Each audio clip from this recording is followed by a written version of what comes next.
بسم الله الرحمن الرحيم. السلام عليكم ورحمة الله وبركاته. إله ما مهدكله oo ii suurtageliyay maanta 16 bilood kadib inaan dib ugu soo noqday caasimadda magaaladeena Muqdisho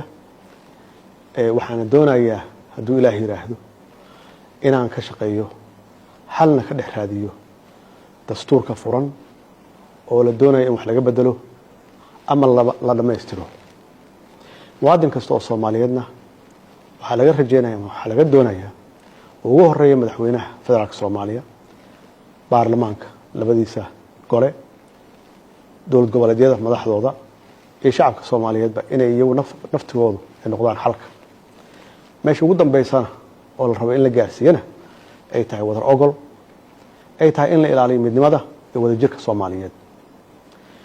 ugu dambeynna waxaan kulligeena dan noogu jirtaa in la isku soo dhaweeyo dadka Soomaaliyeed iyo dawladooda